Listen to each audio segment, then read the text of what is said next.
नमस्ते, आपका हमारे YouTube channel learn rich lab में स्वागत है। यदि आप पसंद आए तो चैनल को लाइक, शेयर एंड सब्सक्राइब जरूर कीजिएगा और हाँ, कमेंट करना मत भूलिएगा। नक्शा बदल सकता है क्या? एक छोटी का प्रतिशोध एक अखंड साम्राज्य की नींव रख सकता है। हम बात कर रहे हैं उस मस्तिष्क की जिसकी बराबरी आज तक कोई नहीं कर पाया, आचार्य चाणक्य। हम आपको ले चलेंगे चाणक्य के जन्म के उस रहस्यमय पल से लेकर तक्षशिला के उनके कठोर संघर्ष, धनानंद के विनाश की खौफनाक कसम, चंद्रगुप्त की खोज और अंत में उनकी रहस्यमय मौत तक। तैयार हो जाइए उस सत्य को जानने के लिए जिसे सदियों से किताबों के पन्नों में दबा दिया गया। यह कहानी है अखंड भारत के निर्माता महान आचार्य चाणक्य की। इतिहास के पन्नों को अगर हम 2300 साल पीछे पलटें तो हमें मगध की वो धरती दिखाई देती है जो आज के बिहार का हिस्सा है। लेकिन उस समय का मगध आज जैसा नहीं था। चारों ओर अशांति, अराजकता और छोटे छोटे राजाओं की आपसी दुश्मनी का माहौल था। इसी तनावपूर्ण माहौल में मगध के एक छोटे से गांव चणक में ब्राह्मण परिवार में एक बालक का जन्म हुआ। पिता का नाम चणक था, इसलिए बालक का नाम पड़ा चाणक्य। जैसे ही चाणक्य का जन्म हुआ, उस नवजात बालक के मुंह में सामने के 2 दांत पहले से निकले हुए थे। मगध के सबसे बड़े ज्योतिषियों ने जब बालक का मुख देखा तो उनके चेहरे का रंग उड़ गया। ज्योतिषियों ने कहा, यह बालक साधारण नहीं है। इसके मुंह में दांतों का होना यह बताता है कि इसके भाग्य में एक चक्रवर्ती सम्राट बनना लिखा है। ये पूरी धरती पर राज करेगा और बड़े बड़े राजा इसके पैरों में झुकेंगे। मगर चाणक्य के पिता नहीं चाहते थे कि उनका बेटा सत्ता के लालच में पड़कर अपना धर्म भूल जाए या अहंकार में डूबकर किसी राजा की तरह विनाश का कारण बने। उन्होंने ज्योतिषियों से पूछा कि क्या इस भाग्य को बदला जा सकता है। ज्योतिषियों ने उत्तर दिया कि यदि इसके दांत तोड़ दिए जाएं तो यह खुद राजा तो नहीं बनेगा, लेकिन यह किंग मेकर बनेगा, यानी राजाओं को बनाने वाला और उन्हें अपनी उंगलियों पर नचाने वाला। पिता ने भारी मन से एक पत्थर उठाया और अपने ही कलेजे के टुकड़े के वो दोनों दांत तोड़ दिए। जैसे जैसे चाणक्य बड़े हुए, उनका जीवन खुशियों से नहीं बल्कि तिरस्कार से भरा रहा। चाणक्य दिखने में बिल्कुल भी सुंदर नहीं थे। उनका रंग सांवला था, शरीर दुबला पतला और चेहरा थोड़ा अजीब। जब वे गलियों में निकलते तो दूसरे बच्चे उनका मजाक उड़ाते। लोग उन्हें कुरूप कहकर पुकारते थे। एक ब्राह्मण बालक के लिए समाज का यह तिरस्कार सहना बहुत मुश्किल था, लेकिन चाणक्य के भीतर बचपन से ही धैर्य रखने की अद्भुत गुण था। वे लोगों की बातों पर गुस्सा नहीं करते थे, बल्कि शांत रहकर उन्हें देखते थे। उन्होंने छोटी उम्र में ही यह समझ लिया था कि सुंदरता शरीर में नहीं बल्कि बुद्धि में होती है। उनकी बुद्धि इतनी प्रखर थी कि जो पाठ उनके सहपाठी हफ्तों में याद नहीं कर पाते थे, चाणक्य उसे एक बार सुनकर कंठस्थ कर लेते थे। उन्होंने ठान लिया कि वे इसी ज्ञान को अपनी तलवार बनाएंगे। मगध उस समय शिक्षा का नहीं बल्कि भोग विलास और ताकत का केंद्र बन चुका था। चाणक्य जानते थे कि अगर उन्हें कुछ बड़ा करना है तो उन्हें उस जगह जाना होगा जहां सिर्फ दिमाग की पूजा होती है। वो जगह थी तक्षशिला। ये आज के पाकिस्तान के रावलपिंडी के पास स्थित तक्षशिला उस समय दुनिया का सबसे बड़ा ज्ञान का केंद्र था। चाणक्य ने एक दिन बिना किसी को बताए अपना झोला उठाया और मगध की सरहदें छोड़ दी। एक बालक जिसके पास रास्ते के खर्च के लिए पैसे नहीं थे, जो पैरों में खड़ाऊं पहने हजारों मील के सफर पर निकल पड़ा। रास्ते में जंगल था। कई रातें उन्होंने पेड़ के नीचे भूखे पेट सोकर गुजारी। जब वे तक्षशिला पहुंचे तो वहां का नजारा देखकर दंग रह गए। वहां दुनिया भर से आए विद्वान शास्त्रार्थ कर रहे थे। चाणक्य जब वहां पहुंचे तो उनकी वेशभूषा देखकर द्वारपालों ने उन्हें रोक दिया। उन्हें लगा कि यह गरीब ब्राह्मण का लड़का यहाँ क्या करेगा, लेकिन चाणक्य ने वहां के प्रधान आचार्य को शास्त्रार्थ के लिए चुनौती दे दी। तक्षशिला के इतिहास में पहली बार किसी छोटे बालक ने आचार्य को चुनौती दी थी। सभा बैठी, तर्क वितर्क शुरू हुए। चाणक्य ने वेदों, राजनीति और तर्क शास्त्र के ऐसे ऐसे प्रमाण दिए कि बड़े बड़े विद्वानों के पसीने छूट गए। उनकी आवाज में वो चमक थी और तर्क में वो काट थी कि प्रधान आचार्य ने खुद खड़े होकर उनका स्वागत किया और चाणक्य को दाखिला मिला। तक्षशिला के उस दौर में चाणक्य ने दिन रात एक कर दिया। वहां उन्होंने सिर्फ धर्म नहीं पढ़ा बल्कि उन्होंने राजनीति और अर्थशास्त्र के उन रहस्यों को समझा जो अब तक गुप्त थे। लेकिन इसी बीच मगध से एक बुरी खबर आई। चाणक्य के पिता आचार्य चणक को राजा धनानंद ने बंदी बना लिया था। चाणक्य को जब यह पता चला तो उनका खून खौल उठा। वे भागकर मगध पहुंचे, लेकिन तब तक बहुत देर हो चुकी थी। उनके पिता को अपमानित करके राज्य से निकाल दिया गया था और उनकी संपत्ति छीन ली गई थी। अपने पिता की वो लाचारी और आंखों में आंसू देखकर चाणक्य के भीतर का शांत ब्राह्मण मर गया और एक क्रांतिकारी का जन्म हुआ। उन्होंने कसम खाई कि वे मगध के इस काले साम्राज्य को उखाड़ फेंकेंगे। चाणक्य वापस तक्षशिला आए, लेकिन अब वे पहले वाले विद्यार्थी नहीं थे। अब उनकी आंखों में प्रतिशोध की आग थी। उन्होंने अपनी पढ़ाई के साथ साथ युद्ध कला और रणनीतियों पर काम करना शुरू किया। वे जानते थे कि अकेले धनानंद से लड़ना खुदकुशी होगी। उन्हें एक ऐसा राजा चाहिए था जो उनके सपनों को सच कर सके। इसी दौरान उन्हें खबर मिली कि यूनान का राजा सिकंदर सिकंदर भारत की तरफ बरहीच रहा है। पूरा भारत सो रहा था। राजा आपसी लड़ाइयों में व्यस्त थे, लेकिन चाणक्य ने देख लिया था कि भारत पर सबसे बड़ा संकट आने वाला है। एक तरफ घर का दुश्मन धनानंद और दूसरी तरफ बाहर का दुश्मन सिकंदर। चाणक्य का जीवन अब एक ऐसे दोराहे पर था जहां से पीछे मुड़ने का कोई रास्ता नहीं था। तक्षशिला की दीवारों के भीतर चाणक्य अब केवल एक छात्र नहीं रह गए थे, वे अब एक आचार्य बन चुके थे। उनकी ख्याति दूर दराज के राज्यों तक फैल रही थी, लेकिन उनके मन के एक कोने में अपने पिता का अपमान और मगध की दुर्दशा का घाव अभी भी हरा था। मगध, जो कभी वीरता और धर्म का केंद्र था, अब एक क्रूर और लालची राजा धनानंद के पैरों तले कुचला जा रहा था। और इधर सिकंदर अपनी विशाल सेना के साथ भारत की सरहदों पर दस्तक दे चुका था। भारत के छोटे छोटे राजा या तो डर के मारे उसके सामने झुक रहे थे या अपनी आपसी दुश्मनी की वजह से उसे रास्ता दे रहे थे। चाणक्य ने समझ लिया था कि अगर भारत को बचाना है तो एक विशाल और एकजुट साम्राज्य की जरूरत है, और उस समय केवल मगध ही ऐसा राज्य था जिसके पास इतनी सेना थी कि वह सिकंदर को रोक सके। यही सोचकर आचार्य चाणक्य ने एक बार फिर मगध की ओर प्रस्थान किया। उनके मन में निजी प्रतिशोध से बड़ा राष्ट्र प्रेम था। कई दिनों की कठिन यात्रा के बाद चाणक्य मगध की राजधानी पाटलिपुत्र पहुंचे। जहां कभी विद्वानों का सम्मान होता था, वहां अब केवल चाटुकार और भोगी लोग भरे पड़े थे। धनानंद ने दानशाला का अध्यक्ष बनने के लिए एक ब्राह्मण सभा का आयोजन किया था। चाणक्य, जो एक साधारण ब्राह्मण की वेशभूषा में थे, जब धनानंद दरबार में आया और उसने एक सांवले, दुबले और कुरूप दिखने वाले ब्राह्मण को उस ऊंचे आसन पर देखा तो उसका अहंकार 7वें आसमान पर पहुंच गया। उसने चिल्लाकर पूछा, यह भिक्षुक कौन है जिसकी हिम्मत मेरे सामने इस आसन पर बैठने की हुई? इसे यहाँ से घसीटकर बाहर फेंको। चाणक्य शांत रहे। उन्होंने अपनी गहरी और गंभीर आवाज में कहा, राजन, मैं यहाँ दान मांगने नहीं बल्कि मगध को आने वाले विनाश से बचाने की सलाह देने आया हूँ। यूनान का सिकंदर सरहद पर खड़ा है।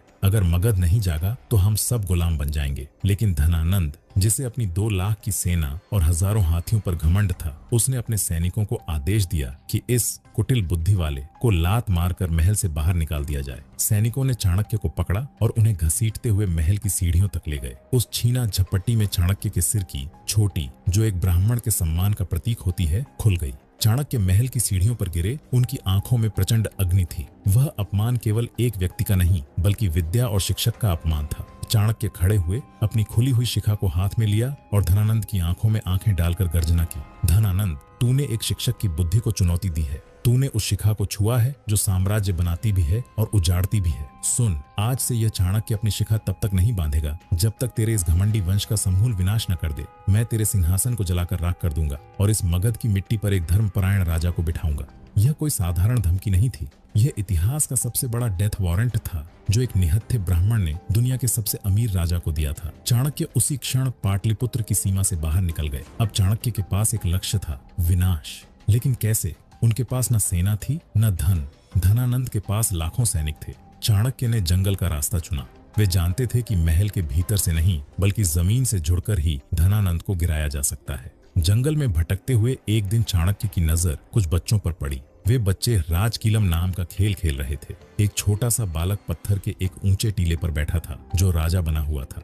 बाकी बच्चे उसकी प्रजा और सैनिक थे। चाणक्य ने छिपकर उस बालक को देखा। वह बालक जिस अधिकार और न्याय के साथ बच्चों के झगड़े सुलझा रहा था, उसकी आवाज में जो खनक थी और उसकी आंखों में जो निडरता थी, उसने चाणक्य को रुकने पर मजबूर कर दिया। तभी कुछ शिकारी वहां आए और बच्चों को डराने लगे, लेकिन वह छोटा सा राजा डरा नहीं। वह अपने ऊंचे स्थान से उतरा और शिकारियों के सामने खड़ा होकर बोला, मेरे राज्य में किसी को डराने की अनुमति नहीं है। चाणक्य समझ गए कि उन्हें अपना अस्त्र मिल गया है। चाणक्य उस बालक के पास गए और उसका नाम पूछा। बालक ने गर्व से कहा, चंद्रगुप्त। चाणक्य ने उस बालक को उसके माता पिता से खरीद लिया। जी हाँ, इतिहास कहता है कि चाणक्य ने चंद्रगुप्त की प्रतिभा को पहचान कर उसे अपनी संरक्षण में लेने के लिए स्वर्ण मुद्राएं दी। अब चाणक्य के पास एक योद्धा था और खुद की बुद्धि थी। उन्होंने चंद्रगुप्त को तक्षशिला ले गए। चाणक्य ने चंद्रगुप्त को केवल तलवार चलाना नहीं सिखाया बल्कि उसे शेर का जिगर और लोमड़ी की चालाकी दोनों दी। वे उसे बचपन से ही भोजन में थोड़ा थोड़ा झर देने लगे। वे जानते थे कि भविष्य में चंद्रगुप्त को झर देकर मारने की कोशिश की जाएगी, इसलिए उन्होंने उसका शरीर विष मुक्त बनाना शुरू किया।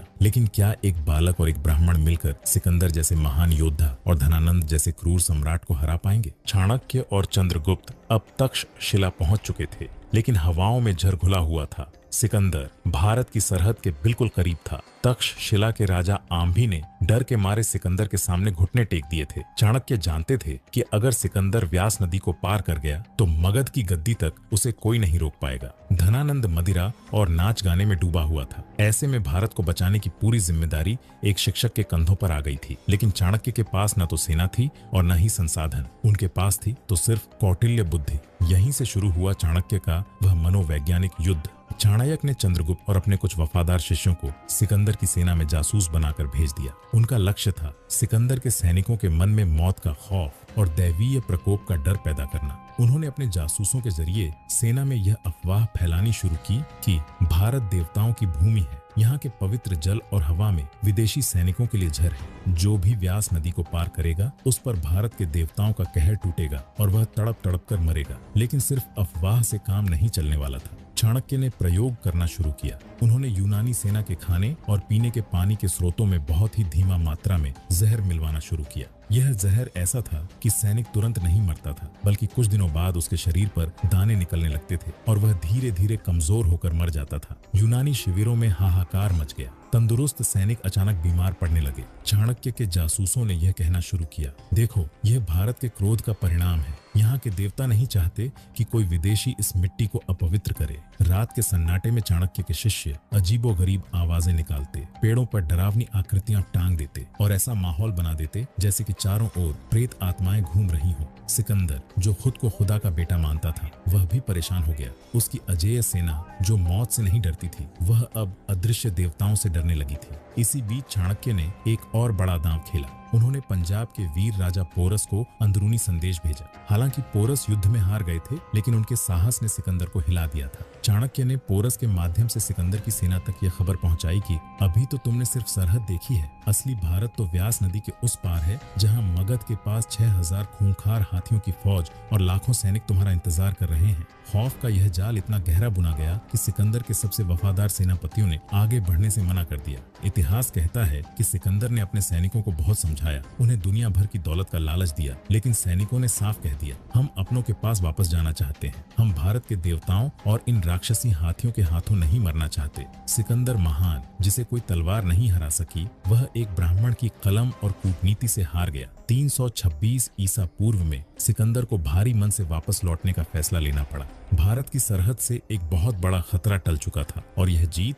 बिना एक भी तीर चलाए चाणक्य ने हासिल की थी। सिकंदर के लौटते ही चाणक्य ने अपना पूरा ध्यान चंद्रगुप्त की ट्रेनिंग पर लगा दिया। उन्होंने उसे गुरिल्ला वॉरफेयर सिखाया। लेकिन यहाँ चाणक्य ने एक बहुत बड़ी गलती की जिसका उन्हें अंदाजा नहीं था। चाणक्य और चंद्रगुप्त ने जल्दबाजी में एक छोटी सी सेना बनाई और सीधे मगध की राजधानी पाटलिपुत्र पर हमला बोल दिया। उन्हें लगा कि धनानंद की जनता विद्रोह कर देगी और वे जीत जाएंगे, लेकिन परिणाम भयानक रहा। धनानंद की विशाल सेना ने उन्हें गाजर मूली की तरह काट दिया। चंद्रगुप्त और चाणक्य को अपनी जान बचाकर जंगलों में भागना पड़ा। वे हार चुके थे और भूखे प्यासे एक गांव के बाहर छिपे हुए थे। तभी उन्होंने देखा कि एक बूढ़ी औरत अपने बच्चे को गर्म खिचड़ी खाने पर डांट रही थी। बच्चा थाली के बीच में हाथ डाल रहा था और उसका हाथ जल रहा था। उस औरत ने कहा, मूर्ख, तू भी चाणक्य जैसी गलती कर रहा है। गरम खिचड़ी को बीच से खाएगा तो हाथ जलेगा ही। किनारे किनारे से खा, जहाँ खिचड़ी ठंडी है। चाणक्य के कान खड़े हो गए। उन्हें अपनी गलती का एहसास हुआ। उन्होंने सीधा मगध के केंद्र पर हमला करके गलती की थी।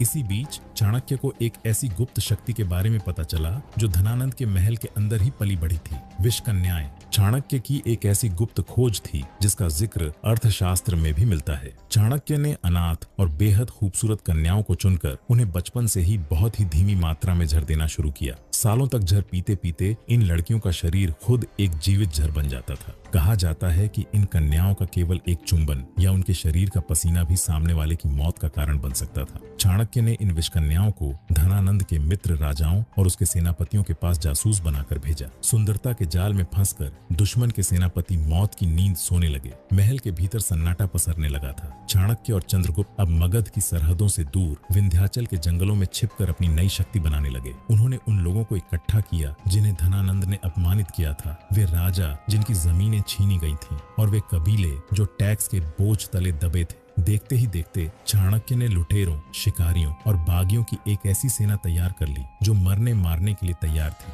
परंतु चाणक्य जानते थे कि धनानंद के पास अमात्य राक्षस जैसा वफादार और बुद्धिमान मंत्री है। इसी दौरान चाणक्य ने एक और मास्टर स्ट्रोक खेला। उन्होंने हिमालय के एक शक्तिशाली राजा परवतक से संधि की। चाणक्य ने परवतक को लालच दिया कि धनानंद के पतन के बाद मगध का आधा साम्राज्य उसे दे दिया जाएगा। परवतक की विशाल पहाड़ी सेना और चंद्रगुप्त की फुर्तीली टोली ने मिलकर मगध के सीमावर्ती किलों पर कब्जा करना शुरू किया। उन्होंने धनानंद के दरबार में अपने जासूसों का ऐसा जाल बिछाया कि दरबारी एक दूसरे पर शक करने लगे। अमात्य राक्षस खुद धनानंद को मारकर राजा बनना चाहता है। शक का ऐसा बीज बोया गया कि धनानंद अपने ही वफादारों को जेल में डालने लगा। चंद्रगुप्त अब 20 साल का एक गठीला और बेहद फुर्तीला योद्धा बन चुका था। चाणक्य उसे रोजाना आधी रात को जगाकर युद्ध का अभ्यास करवाते थे। उन्होंने चंद्रगुप्त को सिखाया था कि युद्ध में धर्म और अधर्म कुछ नहीं होता, केवल विजय सत्य होती है। चंद्रगुप्त की सेना ने मगध के गांवों में घुसकर धनानंद के खजानों को लूटना शुरू किया। धनानंद को जब पता चला कि वह कुरूप ब्राह्मण अभी भी जिंदा है और उसने एक बड़ी सेना बना ली है, तो उसने अपने सबसे खूंखार सेनापति भद्दसाल को आदेश दिया कि वह चाणक्य और चंद्रगुप्त का सिर काट कर लाए। विंध्याचल की पहाड़ियों के पास दोनों सेनाओं का सामना हुआ। यह युद्ध चंद्रगुप्त के लिए अपनी काबिलियत साबित करने का सबसे बड़ा मौका था। धनानंद की सेना को लग रहा था कि वे इन बागियों को मिनटों में कुचल देंगे, लेकिन उन्हें नहीं पता था कि चाणक्य ने उस पहाड़ी रास्ते पर पहले से ही गड्ढे खोदकर उनमें जहरीले कांटे बिछा दिए थे। जैसे ही धनानंद के हाथी आगे बढ़े, वे उन गड्ढों में गिरकर तड़पने लगे। हाथियों की चीख ने सेना में भगदड़ मचा दी। तभी पहाड़ियों के ऊपर से चंद्रगुप्त और उसकी सेना ने पत्थरों और जलते हुए तीरों की बौछार कर दी। यह गुरिल्ला युद्ध था। धनानंद की पारंपरिक सेना इस अचानक हमले के लिए तैयार नहीं थी। उस दिन मैदान ए जंग में चंद्रगुप्त की तलवार ने बिजली की तरह काम किया। उसने भद्दसाल के कई प्रमुख सेनापतियों को मौत के घाट उतार दिया। भद्दसाल को हार मानकर पीछे हटना पड़ा। ये चाणक्य और चंद्रगुप्त की पहली बड़ी सैनिक जीत थी। चाणक्य ने अब अपना सबसे खतरनाक दांव चलने का फैसला किया। उन्होंने धनानंद के भाई और उसके सगे संबंधियों को चुपके से संदेश भेजे कि जो चंद्रगुप्त का साथ देगा उसे नए साम्राज्य में ऊंचा पद मिलेगा। चाणक्य की रणनीति अब रंग ला रही थी। मगध के बाहरी हिस्से अब चंद्रगुप्त के कब्जे में थे। पाटलिपुत्र, यह शहर उस समय अभेद्य था। गंगा और सोन जैसी नदियों से घिरा यह दुर्ग किसी किले से कम नहीं था और इसके भीतर धनानंद अपनी उस सेना के साथ बैठा था जिसके पास हजारों हाथी थे। चाणक्य जानते थे कि धनानंद को केवल ताकत से नहीं हराया जा सकता। उन्होंने पाटलिपुत्र के भीतर अपने जासूसों की बार ला दी। इन जासूसों का काम सिर्फ जानकारी जुटाना नहीं था, बल्कि जनता के मन में राजा के प्रति नफरत को चरम पर पहुंचाना था। चाणक्य अफवाह उड़ाए कि राजा अपने करीबियों को ही मारने वाला है। नतीजा यह हुआ कि धनानंद के अपने ही लोग एक दूसरे पर शक करने लगे। जब महल के अंदर अविश्वास की आग जल रही थी, तभी चाणक्य ने चंद्रगुप्त को इशारा किया। हजारों सैनिकों के साथ चंद्रगुप्त ने पाटलिपुत्र के द्वार पर दस्तक दी। लेकिन यह युद्ध कोई साधारण युद्ध नहीं था। चाणक्य ने आदेश दिया था कि सीधे मुख्य द्वार पर हमला मत करना। महीनों तक पाटलिपुत्र को चारों तरफ से घेर कर रखा गया। जब शहर के अंदर अनाज खत्म होने लगा और जनता त्राही त्राही करने लगी, तब धनानंद का अहंकार टूटना शुरू हुआ। एक रात चाणक्य के गुप्तचरों ने शहर का एक छोटा दरवाजा अंदर से खोल दिया। चंद्रगुप्त की सेना आंधी की तरह पाटलिपुत्र में दाखिल हुई। सड़कों पर खून की नदियां बहने लगीं। धनानंद की विशाल सेना, जो बिना सेनापति के दिशाहीन हो चुकी थी, गाजर मूली की तरह काटी गई। धनानंद को जब अपनी हार साफ दिखने लगी, तो वह अपनी बची हुई दौलत और रानियों के साथ महल के गुप्त रास्ते से भागने की कोशिश करने लगा। लेकिन चंद्रगुप्त ने धनानंद को बीच रास्ते में ही रोक लिया। सालों का अपमान, वो लात, वो खुली हुई छोटी, सब कुछ चाणक्य की आंखों के सामने तैर रहा था। धनानंद एक भिखारी की तरह जान की भीख मांग रहा था। चाणक्य ने कहा, इसका वध मत करो, इसे वही दर्द दो जो इसने अपनी जनता को दिया है। ऐतिहासिक ग्रंथों के अनुसार धनानंद को अपमानित करके राज्य से बाहर निकाल दिया गया। कुछ ग्रंथ कहते हैं कि उसे मार दिया गया था। चाणक्य ने अपनी खुली हुई छोटी को धनानंद के सिंहासन के सामने खड़ी दीदा होकर बांधा और गर्जना की, आज मेरा प्रण पूरा हुआ। चंद्रगुप्त सिंहासन पर बैठ गया, लेकिन चाणक्य अभी भी अपनी विजय का उत्सव नहीं मना रहे थे। वे जानते थे कि जब तक धनानंद का सबसे वफादार और काबिल मंत्री अमात्य राक्षस स्वतंत्र है। एक रात राक्षस ने चंद्रगुप्त के बिस्तर के नीचे गुप्त सुरंग से हथियारों को भेजा, लेकिन चाणक्य की पारखी नजरों ने देख लिया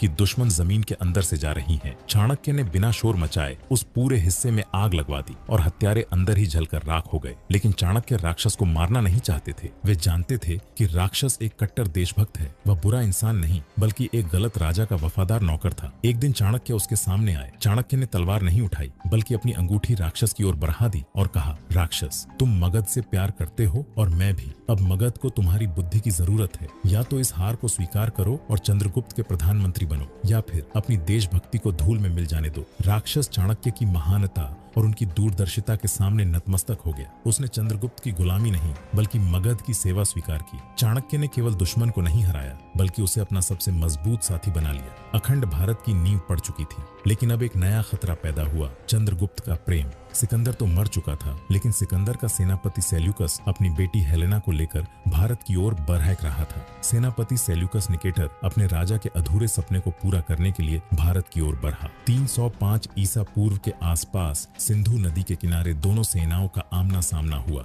सेल्यूकस को लगा था कि वह आसानी से भारत जीत लेगा, लेकिन उसे अंदाजा नहीं था कि चंद्रगुप्त की सेना अब चाणक्य के अनुशासन और युद्ध कौशल से फौलाद बन चुकी थी। चंद्रगुप्त के हाथियों की फौज ने यूनानी घुड़सवारों को कुचल कर रख दिया। सेल्यूकस बुरी तरह हार गया। चाणक्य ने चंद्रगुप्त को आदेश दिया, सेल्यूकस को मारो मत, उसे अपना मित्र बनाओ। चाणक्य जानते थे कि अगर सेल्यूकस को मार दिया गया तो यूनान से बार बार हमले होंगे। उन्होंने एक ऐसी संधि का प्रस्ताव रखा जिसने दुनिया को चौंका दिया। चाणक्य ने शर्त रखी कि सेल्यूकस अपनी बेटी हेलेना का विवाह चंद्रगुप्त से करेगा। यह केवल एक विवाह नहीं बल्कि एक कूटनीतिक जीत थी। इस विवाह के बदले सेल्यूकस ने मौर्य साम्राज्य को कंधार, काबुल, हेरात और बलूचिस्तान, आज का अफगानिस्तान और पाकिस्तान का बड़ा हिस्सा सौंप दिया। बदले में चाणक्य ने उसे 500 हाथी दिए। लेकिन इस विवाह के साथ चाणक्य ने कुछ बहुत कठोर शर्तें रखी। उन्होंने शर्त रखी कि हेलेना का पुत्र कभी मगध का राजा नहीं बनेगा। चंद्रगुप्त का विवाह हुआ। हालांकि चंद्रगुप्त पहले से शादीशुदा थे, इसका शादी दुर्धरा से हो गया था। चाणक्य ने हेलेना पर अपनी पैनी नजर रखी। उन्होंने हेलेना को भारतीय संस्कृति सीखने पर मजबूर किया। चाणक्य ने यह सुनिश्चित किया कि चंद्रगुप्त प्रेम में पड़कर अपनी राष्ट्रभक्ति न भूले। इसी समय सेल्यूकस ने अपने राजदूत मेगस्थनीज को पाटलिपुत्र भेजा। मेगस्थनीज ने यहाँ रहकर वह प्रसिद्ध किताब लिखी, इंडिका, जिसमें उसने चाणक्य के प्रशासन और चंद्रगुप्त के वैभव का वर्णन किया। अखंड भारत का सपना अब हकीकत बन चुका था। चंद्रगुप्त और हेलेना के विवाह के बाद साम्राज्य में शांति थी, लेकिन चाणक्य कभी चैन से नहीं बैठते थे। उन्हें हमेशा डर रहता था कि कोई गुप्त दुश्मन चंद्रगुप्त को भोजन में जहर देकर न मार दे। जैसा कि हमने पहले ही बता दिया था, चाणक्य चंद्रगुप्त के शरीर को विष सह्य बनाने के लिए उसके भोजन में रोजाना धीमी मात्रा में जहर मिलाते थे। यह बात चंद्रगुप्त को भी नहीं पता थी। एक दिन चंद्रगुप्त अपनी मुख्य रानी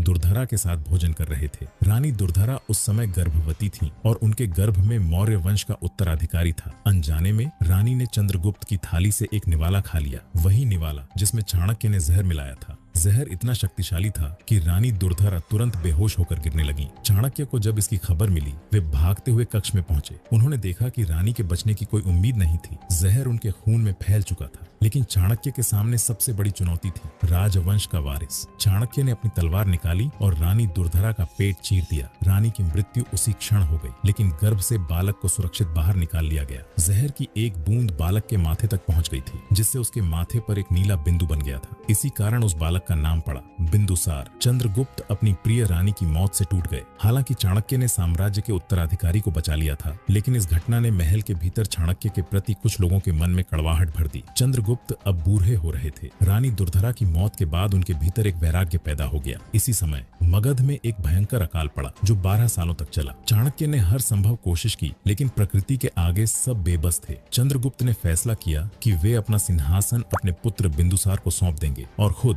जैन मुनि भद्रबाहु के साथ तपस्या करने चले जाएंगे। चाणक्य के लिए यह एक बहुत बड़ा झटका था। जिस बालक को उन्होंने अपनी उंगलियों से पकड़कर राजा बनाया था, वह अब उनका साथ छोड़ रहा था। चंद्रगुप्त मौर्य, जिसने दुनिया के सबसे बड़े साम्राज्य की नींव रखी, एक साधारण सन्यासी बनकर कर्नाटक के श्रवण बेलगोला चले गए और वहां उन्होंने संलेखना उपवास द्वारा मृत्यु को गले लगा लिया। अब सिंहासन पर बिंदुसार था और उसके साथ थे बूढ़े आचार्य चाणक्य। बिंदुसार के दरबार में एक मंत्री था जिसका नाम था सुबंधु। एक दिन सुबंधु ने बिंदुसार से कहा, राजन, क्या आप जानते हैं कि आपकी माता की मृत्यु कैसे हुई थी? उन्हें किसी बीमारी ने नहीं, बल्कि आपके सबसे भरोसेमंद आचार्य चाणक्य ने ही उनका गला काटा था। बिंदुसार यह सुनकर सन्न रह गया। उसके मन में अपने गुरु के प्रति जो सम्मान था, वह पल भर में क्रोध की ज्वाला में बदल गया। दरबार में चाणक्य का अपमान किया जाने लगा और उनके सुझावों को ठुकरा दिया गया। चाणक्य समझ गए कि उनके जाने का समय आ गया है। उन्हें दुख इस बात का नहीं था कि उन्हें पद छोड़ना पड़ रहा है। दुख इस बात का था कि जिस साम्राज्य को उन्होंने अपने खून पसीने से सींचा, उसका राजा ही आज उनके चरित्र पर संदेह कर रहा था। चाणक्य ने चुपचाप अपना पद त्याग दिया। और शहर के बाहर एक सुनसान स्थान पर जाकर बैठ गए और अन्न जल त्याग कर मृत्यु का इंतजार करने का संकल्प ले लिया। उधर महल में एक बूढ़ी दासी ने जब ये सब देखा तो उसे रहा नहीं गया। वह दासी रानी दुर्धरा के मृत्यु समय महल में थी। उसने रोते हुए बिंदुसार को पूरी सच्चाई बताई। महाराज, आचार्य ने आपकी माता को नहीं मारा था, बल्कि उन्होंने आपकी जान बचाई थी। अगर उस दिन आचार्य वो कठोर निर्णय नहीं लेते तो आप कभी इस दुनिया में नहीं आते। बिंदुसार के पैरों तले जमीन खिसक गई। उसे अपनी गलती का एहसास हुआ और तुरंत अपने सैनिकों के साथ चाणक्य को मनाने के लिए दौड़ पड़ा। उसने चाणक्य के चरणों में गिरकर माफी मांगी और वापस महल चलने की प्रार्थना की। लेकिन चाणक्य ने कहा, बिंदुसार, एक बार जब धनुष से बाण निकल जाए तो वापस आना असंभव है। बिंदुसार दुखी होकर वापस लौट आया, लेकिन उसने सुबंधु को आदेश दिया कि वह जाकर चाणक्य की सुख सुविधाओं का ध्यान रखे। सुबंधु वहां गया, लेकिन उसके मन में अभी भी पाप था। वो वहां जाकर सेवा करने के बजाय चाणक्य की झोपड़ी के चारों ओर आग लगवा दी। धूं धूं कर जलती उस आग के बीच